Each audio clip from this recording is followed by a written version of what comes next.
આજે આપણે વાત કરીશું ફેરસેન્ટ. જી હા મિત્રો, ફેરસેન્ટ એક P2P લેન્ડિંગ પ્લેટફોર્મ છે. P2P શું છે? P2P મતલબ પિયર ટુ પિયર. P2P માટે જો તમને ખબર ના હોય, તમારે જાણવું હોય વધારે તો કોમેન્ટ કરજો, એના માટે હું અલગથી વિડીયો સિરીઝ બનાવીશ. તો બહુ મોટો ટર્મ્સ છે, બરાબર છે. હવે આપણે વાત કરીએ ફેરસેન્ટ વિશે. ફેરસેન્ટ એ તમને ઇન્વેસ્ટ વાળા માટે સારું રિટર્ન આપે અને કોઈને લોન જોઈતી હોય તો લોન પણ આપે છે. બંને ભેગા થાય છે, મતલબ બોરોવર અને લેન્ડર. લેન્ડર મતલબ ઇન્વેસ્ટ કરનાર, બોરોવર મતલબ લોન લેનાર. તો આજે આપણે વાત કરીશું બોરોવર માટે. બોરોવર મતલબ લોન લેનાર.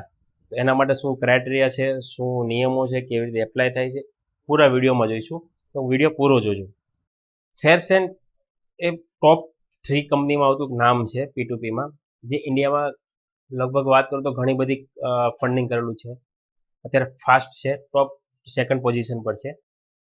સેલરી વાળા માટે વાત કરું તો સેલરી 25,000 ઉપર પડતી હોય એકાઉન્ટમાં, એ કંપની કોઈ પણ હોય, પ્રાઇવેટ લિમિટેડ, પ્રોપરેટર કોઈ પણ હોય, તો તમે એપ્લાય કરી શકો છો. પણ સેલરી વાળા માટે વાત કરું, બેઝિક જે નિયમો છે કે 23 વર્ષથી 57 વર્ષ સુધીની ઉંમર હોવી જોઈએ, બરાબર છે. બીજું, તમારું પેમેન્ટ કેશ આવતું હોય, યુપીઆઈથી આવતું હોય અથવા ચેકથી આવતું હોય તો રિજેક્ટ થવાના ચાન્સીસ છે, બરાબર. બાય ટ્રાન્સફર આવતું હોય તો જ ગણતરી થશે, તો જ તમે એપ્લાય કરશો તો તમે લોન મળવાના ચાન્સીસ છે. ક્રેડિટ સ્કોરની વાત કરું તો ક્રેડિટ સ્કોર મતલબ અમારો 625ની ઉપર હોવો જરૂરી છે. જો 625 નીચે ક્રેડિટ સ્કોર હશે તો રિજેક્ટ થવાના ચાન્સીસ વધારે છે. ડોક્યુમેન્ટમાં ખાલી પાન કાર્ડ, આધાર કાર્ડ, 3 મહિનાની બેંકની 3 મહિનાની પગાર સ્લીપ, 6 મહિનાનું બેંકનું સ્ટેટમેન્ટ, એટલી વસ્તુ જોઈશે. એક કેન્સલ ચેક પણ અપલોડ કરવાનો રહેશે, જે એકાઉન્ટ વેરિફિકેશન માટે આવશે. પૂરી પ્રોસેસ ઓનલાઈન છે, એમાં પણ તમારે કોઈ ડોક્યુમેન્ટ આપવાના થતા નથી બેંક પર કે ફાઇનાન્સ કંપની પર. તમારે પૂરી ઓનલાઈન પ્રોસેસ કરવાની છે. કેવી રીતે પ્રોસેસ કરવાની એ પણ વિડીયોમાં તમને બતાવીશ. તો હવે વાત કરીએ ધંધાવાળા માટે. ધંધા માટે લોન જોઈતી હોય તો એમાં ઉંમરની વાત કરું તો તેમાં 23 થી 58 વર્ષની ઉંમર હોવી જોઈએ. એમાં પણ ક્રેડિટ સ્કોર 625 ઉપર હોવો જરૂરી છે. એમાં ઓવરડ્યુ મતલબ કોઈ બીજી કોઈ લોન ચાલતી હોય તો ઓવરડ્યુ 500 રૂપિયાથી વધારે હોવું ના જોઈએ. વિન્ટેજ પ્રૂફની વાત કરું, વિન્ટેજ મતલબ તમારો ધંધો કેટલા વર્ષથી ચાલે છે એને વિન્ટેજ તરીકે ઓળખાય છે.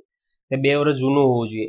એક પ્રૂફ કેવી રીતે થાય તો ગુમાસ્તાધારા છે, ઉદ્યોગાધાર છે, એ સિવાય તમારું કોઈ કરંટ એકાઉન્ટ છે, જીએસટી છે, અથવા તમારી જે મ્યુનિસિપાલિટી લાગતી હોય અથવા કોઈ મેટ્રો સિટી લાગતું હોય ત્યાં કોઈ બિઝનેસ રજિસ્ટ્રેશન પ્રૂફ આવતું હોય, વેરા બિલ આવતું હોય, એ કોઈ પણ વસ્તુ છે જે બિઝનેસ પ્રૂફ થાય છે કે હા તમારો બિઝનેસ છે 2 વર્ષથી વધારે, તેવા ડોક્યુમેન્ટ્સ છે તે જોઈશે. 2 વર્ષના રિટર્ન જોઈશે.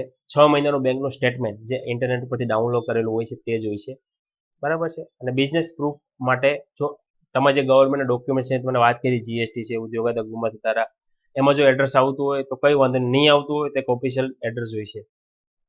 પ્રોફાઇલની વાત કરું તો નેગેટિવ પ્રોફાઇલ છે, જેમ કે વાઇન શોપ છે, કમિશન એજન્ટ છે, પોલિટિક્સ છે, પોલીસ છે, અથવા કોઈ એનજીઓ ટ્રસ્ટમાં કામ કરતા હોય, ફિટનેસ સેન્ટર છે, ઘણા બધા કંપની છે, તેમાં એપ્લાય નહીં કરી શકો. કરશો તો રિજેક્ટ થશે. એપ્લાય કેવી રીતે કરવી એની પ્રોસેસ તમને મેં વોટ્સઅપ નંબર આપેલો છે, ત્યાં જઈ તમે ચેકઆઉટ કરી શકો. એપ્લાય કર્યું હોય તો અમારા વિડીયો બનાવેલા છે તે ચેકઆઉટ કરી શકો છો. તો આપણે જાણીશું ઓનલાઈન કેવી રીતે થાય. તો ચલો ચાલીએ કોમ્પ્યુટર સ્ક્રીન ઉપર. મિત્રો, જે ડિસ્ક્રિપ્શનમાં તમે લિંક આપેલી છે એ લિંક પર ક્લિક કરશો એટલે આ રીતનું એક પેજ ખુલશે, બરાબર છે. ત્યાં તમારે નામ લખવાનું રહેશે. અહીંયા હું નામ નાખું છું, બરાબર. સેમ્પલ તરીકે હું એક ડમી નામ નાખીને બતાવું છું. હું મારું ફોર્મ ભરું છું, બરાબર છે. ઈમેલ આઈડી લખવાનો છે અહીંયા, પાસવર્ડ લખવાનો છે. તમારે જે કંઈ પાસવર્ડ રાખવો હોય તે પાસવર્ડ રાખી દેવાનો છે, બરાબર છે. હું અહીંયા મારી રીતે પાસવર્ડ રાખી દઉં છું. ત્યારબાદ મોબાઈલ નંબર, અહીંયા જે મોબાઈલ નંબર લખશો તેના પર ઓટીપી આવશે, તો જે તમારો રજીસ્ટર હોય એના પર મોકલજો.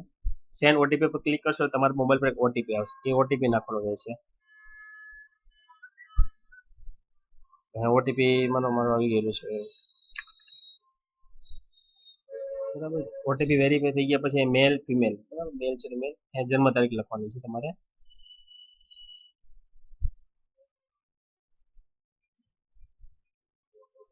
જન્મ તારીખ લખ્યા બાદ સ્ટેટ, કયા સ્ટેટમાંથી છો. ત્યારબાદ અહીંયા સિટી, સિટી જે હોય છે તમારે સિટી લખવાની છે. હું સુરતથી છું તો સુરત લખું છું. ઓટોમેટિક પિનકોડ આવશે, તમારો જે પિનકોડ હોય તે સિલેક્ટ કરી દેવાનો રહેશે. પિનકોડ લખ્યા બાદ અહીંયા લોન અમાઉન્ટ જોયું, 30,000 થી લઈને 5 લાખ સુધીની લોન છે, તો મારે 2 લાખની જરૂર છે, તો 2 લાખ સુધી સિલેક્ટ કરીશ. લોન પર્પઝ મતલબ શેના માટે લેવી છે, બિઝનેસ માટે, car, consumer loan, family group loan. તમારે જોઈતી છે મેડિકલ માટે, તો મેડિકલ સિલેક્ટ કરીશ. અહીંયા સેલરેડ અને સેલ્ફ એમ્પ્લોયડ. સેલરેડ મતલબ તમે નોકરી કરતા હોય તો સેલેરી પર ક્લિક કરવાનું. સેલેરી કેટલી છે એ લખવાની. સેલેરી માનો કે મારી છે 59,500. એમાં પાન નંબર લખવાનો છે, બરાબર છે. અહીં પાન કાર્ડ નંબર લખવાનો રહેશે તમારે.